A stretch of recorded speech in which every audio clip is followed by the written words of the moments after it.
Yo, what's up? It's the one and only Hip Hop Gamer, Hot 97. Welcome to Gamers, episode number 9. Yo, I got some important people on the show, right? First, I got my man Danny Bellinger. Hopefully I said that right. Game director, Watch Dogs 2. Trust me, you don't want to miss that, right?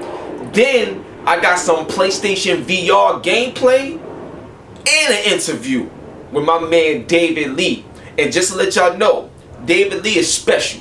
This dude is the person that gave NBA Live the name NBA Live. Alright? He's a historic figure in our industry when he used to work at EA. That's crazy. Then last but not least, my man Jonathan Morin. This is my brother, another lead developer on Watch Dogs 2. I got all the information, all the energy, all the gameplay. I got everything on this episode. Stay tuned, one love and God bless. Let's roll. Check it. Hip hop gamer. One time, listen up, man. Check it. Yo. People doubted me. Straight out the gate was the first mistake. 5 years in now, labeled as a heavyweight. Game industry where you the best, you get a lot of hate. Guess my black skin enhanced the way that I can elevate. I got love for all parties involved. They assassinate my character like it's part of the job. But I'm built for the battle, prepared for the worst. My results are the best cause I'm the hardest at work. You never seen a style like mine. Passion every time I grind. Hate it or love it, I'm raw and I'm rugged with punchlines. So knuckle up if you're ready for this contest. My content is quality, so quantity's the concept. A bar threat when I spit bars that's complex. Apply pressure to the competition bottlenecks. So who's next? I wanna know where your heart at. Brooklyn born bred, that's where I got my honor at. My persona is truth, that's where the love's at. Hip hop and games, we gotta bring that love back. Get down and lay down, you with me or against me. I got a third eye so I can see if you a friend of me. All I do is keep it real cause I would never back down. Hip hop gamer, know the name and the fucking sound. Verbally I'm automatic, welcome to my battleground. Die for the shine, then I live in the background. Apply pressure.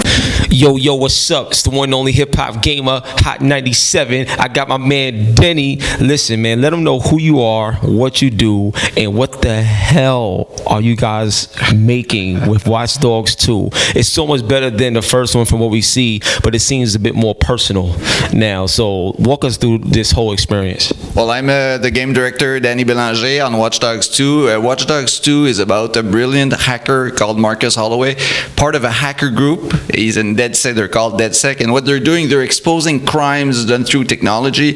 It's an open world game in the San Francisco Bay, so you have San Francisco Marine, Oakland, Silicon Valley, so it's really a nice playground, and there's tons of hacks. So you can take control of the city, you can basically hack everything, and you still have the action part, the shooting, the stealth, but we really put a strong emphasis on hacking in this one. Now, I understand you can hack everything. One of the questions that I want to ask you that I didn't get a chance to ask Jonathan, shout out to Jonathan, but when it comes to the play style, you can obviously choose the way you want to play.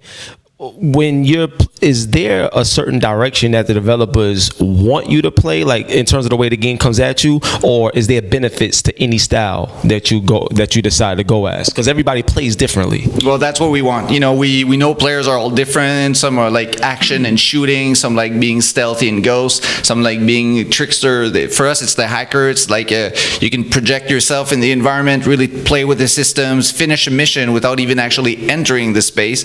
All of those are fine. You'll be able to try that with the new gadgets, the RC jumper or the drone. So you can really project yourself, see the world as a hacker with network hacking. But for us, it's full freedom. We call it 360 approach, lethal, non-lethal. You never have to kill anybody in this game. You don't even have to use the shooting mechanic to finish the game. What?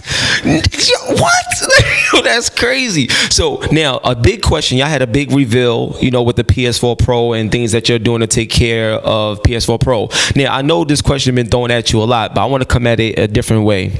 Now, with Watch Dogs 2 already being what it is, but now that PS4 Pro is here, you guys as a development company from the ground up, what will PS4 Pro, allow you guys to do from the ground up? Not just something that you add on and tamper with and polish. From the ground up, what would PS4 Pro allow you guys to do? If you did Watch Dogs 2 from the ground up, you know what I'm saying? Like using the power of PS4 Pro, what's some of the things we can expect in the future for the, not just for this game, but for things that you're going to make in the future? Well, I don't think we talked too much about that. Obviously, we're going to use the system, the power of the system as much as we can. I mean, in essence, for us, the gameplay is really important. We're going to try to push as much as we can on that. But obviously, there's going to be benefits. I'll let the tech guys really take advantage of all that new stuff and make it something really cool.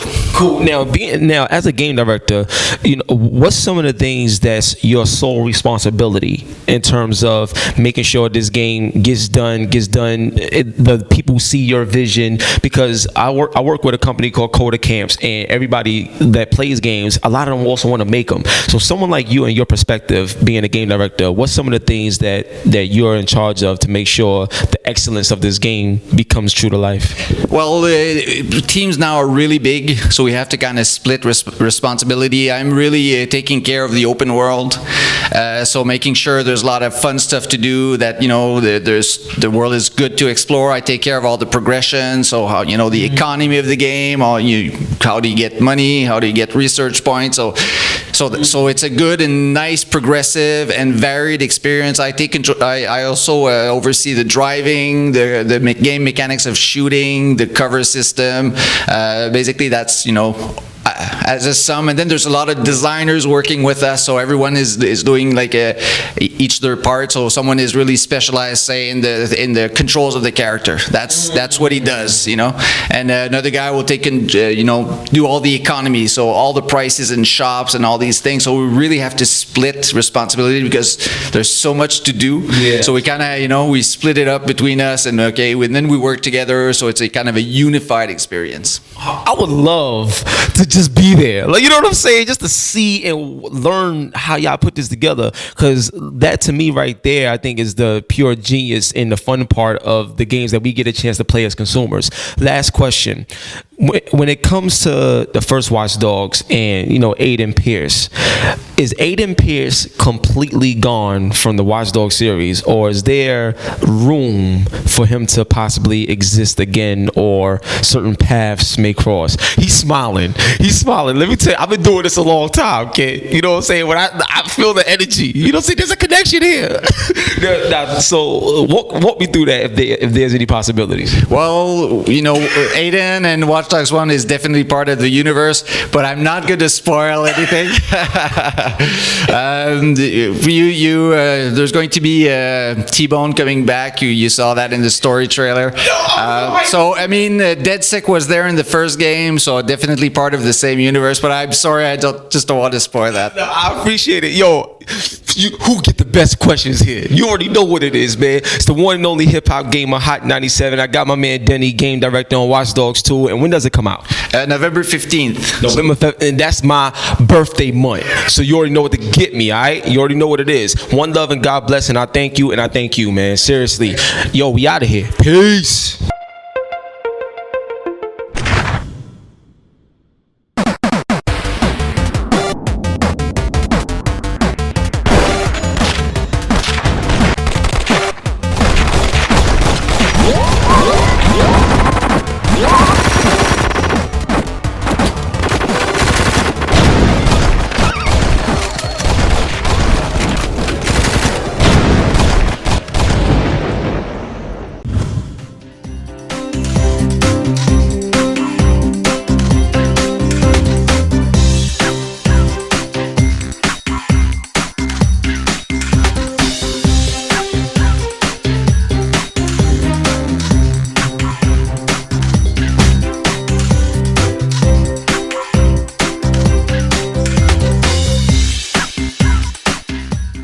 Yo, what's up, man? Now look, you already saw the gameplay demonstration of Pixel Gear. It's coming out soon, because the PlayStation VR is launching very soon in October. My man, how much fun you have making this game? That's the first thing. So first of all, I don't actually make the game. I just get to play the game when they're done, so I don't have to do all the hard work. Oh, I just alright, get cool, to enjoy cool. the fruits of all the labor of the people that crewed in China who made this game. All right, cool. Well, then we on the same boat because I know, like exactly. I love to just because I can't Both make nothing. consumers of this game. Yeah, because I can't make nothing. Like, you know what I'm saying? But I just love to play myself.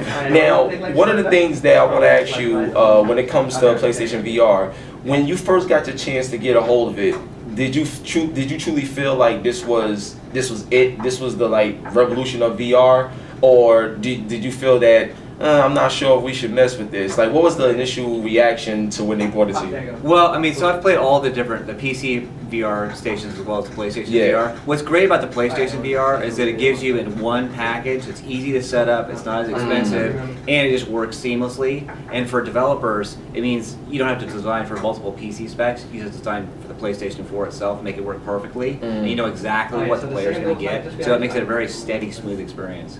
Now let me ask you this: there was a big announcement recently with PlayStation Plus getting a price hike to $10 more, right? And I've been thinking about this a lot because I don't have a problem with it. Like, you know what I'm saying? It's only $10 more, and the service is so much better than it was last generation, with the PS3. So I don't have a problem with it. But when I think about PlayStation VR, when it comes to online, is maybe that's something that pulls more power. So I want to ask you, now that you guys is working with online components for this particular game, has it been harder for you to achieve online success in the VR world as opposed to the traditional way we was playing? No, I think it works basically the same. Your online connectivity is basically the same. There's not really a huge difference. Really? Wow, that's interesting because me personally, just because of what VR is and the power and the standards that it needs to run good, I would assume that it would probably take more, to run those type of things online. Right, so you have to have your graphics type, but the online component is basically the same. The amount of data you're sharing is roughly similar. So it's about the same. So what's the standards that you guys are required to uphold to make a game, to make a game as successful and smooth? Because like I said, looking at that, there's not even no motion blur, dude. Like it's like what I'm saying? There's no shimmery, no jagged edges. Like it really looks high standard, even better than a lot of the traditional console games we play now. So what's the standard to make VR successful on PlayStation VR? I think the ultimate standard is for the player to be able to get immersed in the world and feel like they're inside. I think that's really what matters. So it's not like necessarily a technical standard, but just your feeling you put on. So when you put it on, you felt like you were in that world, that castle. Yeah, especially when they was like the little fireballs and stuff things throwing at me. It was like, and it's crazy because you move, like you really move. It's like when you're playing a game, you're not moving your head or things like that. You're just playing, but you really feel like something's about to hit you, man. Yeah, it's crazy. It's coming at you.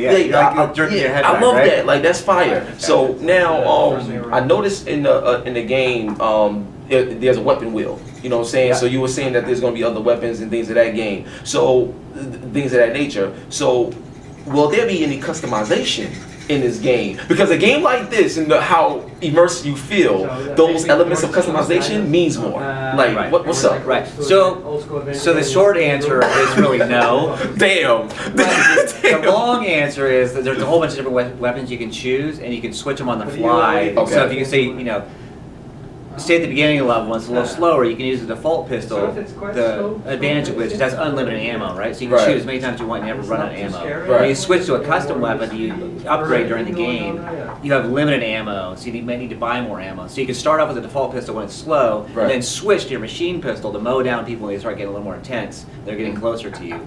Or if you got some guys who are far away, you can switch to a sniper rifle, and then look down the scope and shoot them from far away, and then switch back to your pistol and start shooting again. So you can switch up on the fly, That's but you crazy. can't modify. Okay, so now when in terms of switching up on the fly, is that going to be just with buttons or what? Like, okay, I'll give you an example. I was playing the HTC Vive, right? Vive. Hopefully I said that right. And all you had to do was put your hand in the back and go like this, and the weapon switch. It was like you really went in the back to get another weapon. Is yours immersive just like that? Or you just push a button to change it? You push a button and then you shoot the gun you want to switch to. So it's just one button switch. Okay. I got you. Cause so we use a shooting mechanic for all the menus. So you shoot at whatever you want to use. All right, cool, no problem. So my final question would be, what game that you grew up playing as a kid that you would love to bring to VR now that you're having this Pixel Gear experience? Yeah. That's a tough one. I know. That's a tough one. Well, let me flip it to you. What game would you like to bring to VR that we should be looking at remaking some way? Real talk, I'm not even sure how it would be done, but one of my favorite games when I was a kid was Streets of Rage on Sega Genesis. Yeah, that was one of my favorite joints. I love those old Genesis. And to me, I'm thinking what I would love, like how their special power, they would call the cops and they'll shoot off a rocket. I'm thinking about how immersive all of these things would be. Like when you punching them and like you flip over, or you can hold them while your friend beats them up while you're holding them. And I'm imagining all this stuff that you could really engage in with the move controllers, and you can actually throw your punches. Oh my God, it'd be crazy. Two controllers. Yes, that would be insane. So that would be something that I would love to see VR, take a stab at if they wanted to go VR retro, right, or something like that. So I think that'd be cool. So look, man, one love and God bless your boy, Hip Hop Gamer. VR is crazy, and I must commend you in your development. Like work in terms of the team. I must commend the team that this is the first game that I've played that had a response time this accurate in any game that I've played thus far. This is phenomenal, and I think that this will be a staple for other companies to follow and capitalize on as PlayStation VR and VR overall continue to grow. That's how Oasis games roll. For real, man. That's how Oasis games roll. One love, man. Yo, it's so good talking to you, man. God bless. Anything you want to say to the fans before we get out of here? Hey, thanks for looking at our games. We love it. That was real simple, real generic, and you know what? It actually works. That's good. That's good enough for me, man. Yo, we out of here, dog. Peace. Yo, what's up? It's one and only Hip Hop Gamer. I'm with Jonathan Morin. I'm not sure if you remember this, but do you remember our very first interview for the original Watch Dogs? Do you remember? Oh yeah. One of the things that I told you is that as much as I love Mr. Kojima, Hideo Kojima, what you guys did with Watch Dogs 1 and how groundbreaking it was, I felt like you was on the verge of reaching that same excellence with this title and the brains behind it. Now that we're here, Watch Dogs 2, how do you feel about where the franchise is going and what y'all accomplished in this version of Watch Dogs? That's a great question. I think with the second game, what we managed to do is bring a lot more dynamism into what an open world can do. So not just like hacking everything around you and being more creative with what you can control, like every car and stuff like that. But I think bring dynamism even more with the online as well, like so the seamless experience. You tried it like today, like this idea that you can mess around, have cops on your ass, and then it start escalating, and suddenly it's no longer just AI on you, and there's other players joining the mix just like that. To me, that's the kind of surprise that open world games can pull off, and we're really excited to be able to go that far. Not just like being surprised by the AI and trying to mess around with it, but as you're doing that, getting into that moment like, oh no, like now I have two real players on my ass. I don't know how good they are. And then you start realizing, oh, they're more advanced than me. And then that creates those moments. And then you go back to your experience and you wonder, oh, what if I try to do another one? And that kind of flow of interactivity for me, it's something that is very exciting to explore for a designer. That's insane. Now, from a story standpoint, you guys is holding nothing back. Like this story, the more I look at it and analyze what's happening here, it's real and it's also scary. You know what I'm saying? Because it's real. So when it comes to the story, when y'all was putting everything together, when y'all was choosing the main character and everything like that, what do you want the fans to get out of this game as they explore the story from start to finish? What's the lesson? Because I feel like there's something deeper here than just what we've seen so far. What you want them to get out of it when they play it? Well, Watch Dogs in general is always exploring this kind of this warning, if you want, everything in our society is driven by technology now. So I think it's interesting for people to better understand what can go wrong and how stuffs are built. I think that's what the role of a hacker is. There are people who understand how what we use every day is built. And the more we grow up, then our kids grow up with us, the further we go away from computers. Like we're born with computers. I'm born with computers. I understand what it works. I know what DOS is. I know what a file is. My kids don't know that. My kids know a picture and they press a button. They don't understand how it goes from the game to the picture. Yeah. So the further we get away from understanding that, the more important a hacker become, because they can show you all the data that you willingly share with people. How can it be used? It can be used to influence you on who you're going to vote. It can help you, or it can dig into predictability so it understand what kind of crime some people can do, or when you're going to get sick.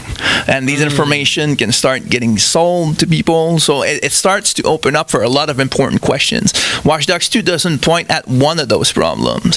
It uses a structure through the idea of being a DedSec member to use a group of hackers instead, so they have many different operations. So it gives us the opportunity to dig into several different perspectives of that problem. So this way, people can have a better understanding of the kind of problem that can happen. That's the challenge with Watch Dogs, is the subject matter is so big that we cannot just one single story out of it. So that's why we took that structure. So you still have this journey with Marcus that grows with DedSec and get to more meaningful operation as he's going further.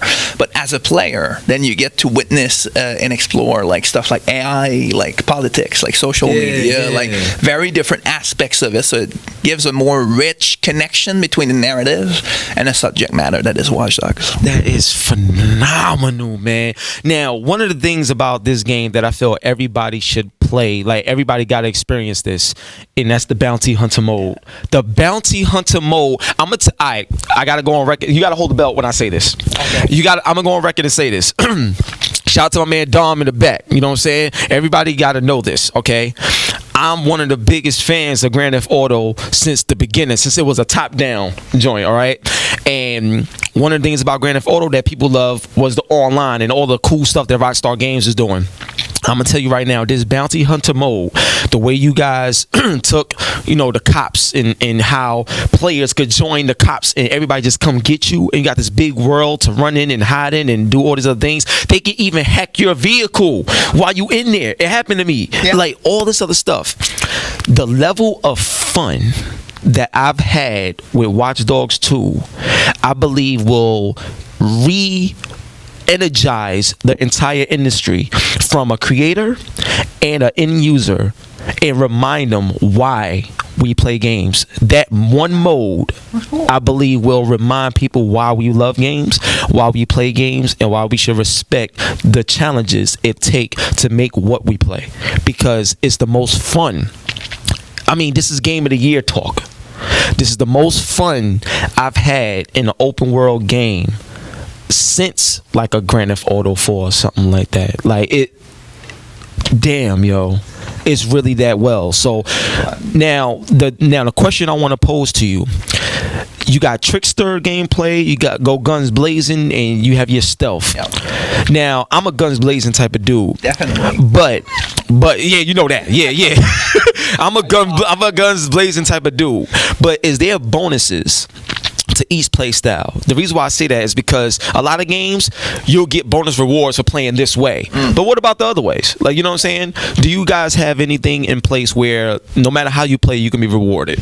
Actually, funny enough, it's the other way around. Like I'll explain to you what it means. The answer is yes, but no, and I'll explain why. Let's go. Basically, if you start rewarding a certain type of play, that means you need to be able to track every single way someone plays to be fair for everyone. We didn't want to go in that route because it means, like, for example, if a player would have more points for doing a headshot, then we need to make sure the other different ways works as well. So you do get more followers for doing good calls, but it's based on stuff like kills and things that you can perform in any different types of style. So it becomes a lot more intrinsic, if you want, based on we don't want players to start playing in a certain way to optimize their play, right. Which could end up being the type of play that they don't necessarily want to play naturally. So instead, like it's more like a type of strategy. So the best way to make points in the bounty is to last long and to take down enemies. So you could do that by chasing and trying to keep them and be cocky about it. You can use it. My favorite way is to find a really good spot to protect myself and with another player, and then use my drones and drop bombs on them and try to dig with them this way. Or you can go gun blazing. Well, it's up to you to do it the way you want, but there's not elements to give you points on every different aspect of it, or else there's stuff we wouldn't be able to track, and you would end up really rapidly, like every smart player, you would end up understanding like, oh, like killing people with guns is the best way to make points, so I'm going to end up doing that. Instead, we're just going for simple killing and takedowns and winning the game. And depending on who you are, you can get points differently. If you're a victim, then taking down the hunters give you point, and fleeing. If you're a hunter, then it gives you a lot of points to kill like the actual target. So it's kind of asymmetrical. So it cannot be fully scored based on every element. So. Wow. Now, can people join your game even if you're playing single player? And what I mean by that is like if I'm just going through the story, but let's say I'm in a big mission where I could possibly use some help with this mission, even though it's my story that I'm playing. Is that possible? That's not possible directly. No. Like you can merge in co-op when you're in free roam, not when you're currently in a, let's call it main mission or single player mission like you call them. Okay. Those, during them you're alone. But if you're playing a co-op mission, because they are operations and there you can play alone even though they're co-op missions, and they're easy to identify. If you're doing that, then we're matchmaking underneath and someone can join while you're playing the mission and it's going to continue. The key thing is you're making followers regardless of the type of mission you're doing. So it makes it possible to spend a lot of time in online to progress into the game. Yeah. It's up to you to decide if you do all of the main operation or if you spend most of your time doing followers online.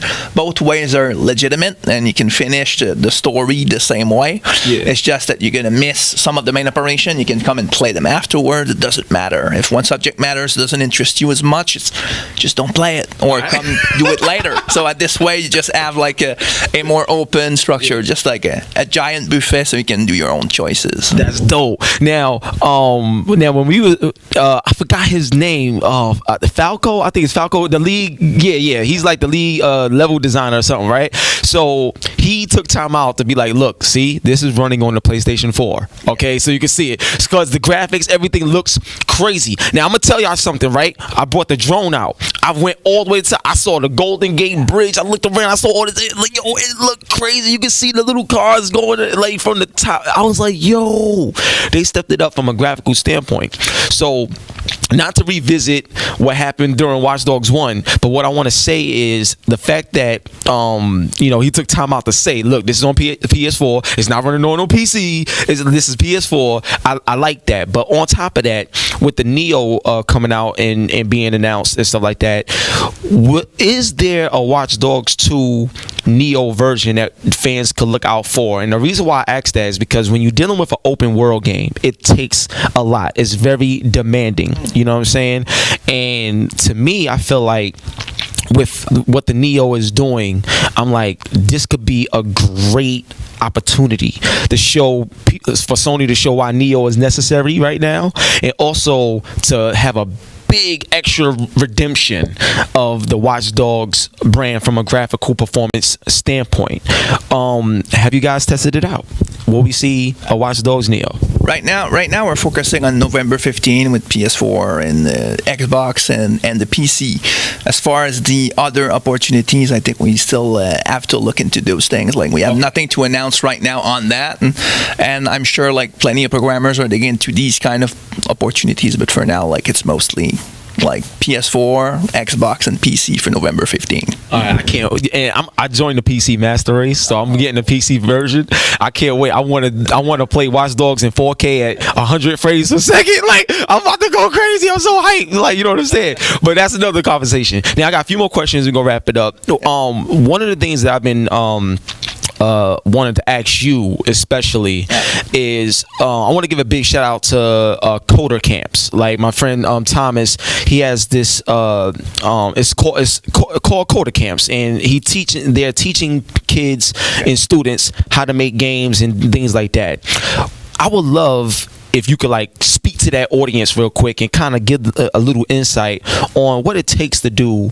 You know, it don't have to be a whole drawn out thing, but just little tips or something, what it takes to do what you do to influence a lot of the students over at Coder Camps. Oh, that's an interesting question. Like making games for me is first and foremost. A lot of people would say it's telling a story or things like that. For me, it's building a music instrument.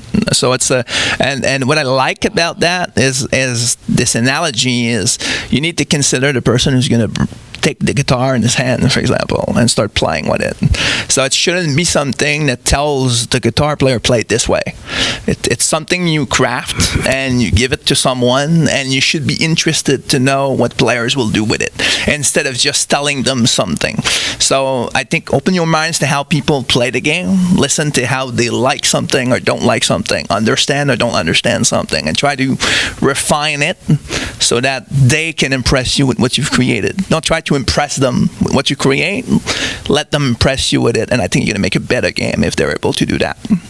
Yo, I don't know what else to say. Yo, I can't believe I'm sitting next to you, son. Like, yo, no, for real. Like, everybody that know me know how passionate I am, about gaming and everything. And like I said, my grandmother told me how to play when I was 4 years old, man. But to hear you just say that is mind-blowing, because so many people are so quick to be self-centered and like it's them, but you are more concerned about how you can learn from others, even though you're a creator yourself. Oh my God, that's crazy. Players, they are the one playing, so it's not us who plays. It's fun to play them. It's fun to play the game, but what makes the job interesting to me is making these kind of games that let the player like do more with it. So it makes the game grows to another level. Making a mode like the bounty, for example, is cool because depending on what the player does, it changes the modes. It's almost not a mode, right? You play, and if we decide to hold ground, then it's a king of the hill. If we get stuck into a section, there's a lot of cover, it can become a death match. If you decide to flee, it becomes an epic like capture the flag chase, right? So that's so true. So these things makes it more dynamic, and then it becomes even more enjoyable to watch the game and see, oh Jesus, I can't believe this happened, and after that, and you start appreciating the possibilities. Now, will any characters from Watch Dogs 1 make a cameo appearance in Watch Dogs 2? I really like T-Bone. That's what I'm just saying. I'm just throwing that out there. I really like T-Bone. That's my dude. I rock T-Bone. If you out there, that I rock with that dude. Have you guys thought about having a special visitor from Chicago come and see what's up with Marcus in San Francisco? I guess you'll know when you play it. Yo, let me. I'm gonna tell y'all something real quick, man. I had a lot of experience doing like tons of interviews for many years in the game industry, and I'm telling you, developers secretly get extra excited when you say certain things, because in their mind, they like, if that's something that you thinking about, wait till you see it. But they can't say nothing, and I respect that. But that alone right there gets me excited, because I think something like that would you had millions of people play Watch Dogs 1. So having a little taste of Watch Dogs 1 be revisited in Watch Dogs 2 is like, oh wow, it's getting crazy. So I think I hope it happens, and if it is T-Bone, thank you. Like, you know what I'm saying, because that's my guy. Now, last question, man. When it comes down to using your skills in the game, and what I mean by that, I'm talking about you have all this weaponry, you have the melee system is ridiculous, the parkour, you got all of these things that you could use at your disposal and stuff. When you're playing modes like bounty and multiplayer and stuff like that, will we actually see like fights and battles and stuff like that? Like, is there any game modes where there's no weapons used, it's strictly melee attacks? When you see somebody, it's a one-on-one fight battle, like, or have you thought about, because he does parkour and you got the hip-hop and all this other stuff going on, maybe you can have a mode where you do breakdancing, like, you know what I'm saying, y'all battle it out in a corner. Like, I'm just talking about, you guys embody culture so well in your games, and these is things within those cultures that people go crazy about. Why not have a mode where it's a skateboarding mode? and you could like skateboard in battle and earn points to unlock something. Like these are just things that I was thinking about from seeing this game and seeing the world. And I just would want to know, for the last question, are these things, if they're not there now, can they be added? Have you thought about it? Would it work in this world? Oh, there's certainly plans for stuff in the future, but like right now, like we don't have these things in the game directly. Okay. Like I said a bit in the past, like Watch Dogs is an interesting brand because it's so vast. Like you can do anything in that brand. At some point, you need to define barriers to make sure you can ship something, or else you're going to develop that game forever. But it's cool to create. It's cool to have something like Watch Dogs that's so big that you can actually make it grow. Like I think you're right to say that it embodies culture. That's really cool to hear that, because that's really what we're trying to do. And just asking these questions, like basically give tips into what people get excited about, and then we can see what can happen in the future. But for now, there's no fist fighting or like a battle of skateboards and Watch Dogs 2 going on. But who knows? Maybe in the future that's gonna happen. I'm telling you, you're gonna get a whole lot of emails, like saying like, "Yo, we ended the game. Now we want to try this." Like I'm telling you, I think it'll be amazing. Look, y'all, this is Jonathan Morin, man, one of the most amazing talents, one of the most amazing people, one of the most amazing idea creators that we've got a chance to experience in this industry. I'm honored. I thank you. I love you. I appreciate it. And I'm happy to call myself a friend and a supporter of everything that you do with Ubisoft, man. I thank you so much, Jay. Thank you very much. Real talk, man. So when the game come out? It's coming out November 15th. And that's my birthday month. So you already know what it is. Y'all know what to do. Y'all know what to get me. All right? Watch Dogs 2. We out of here, man. God bless. Peace.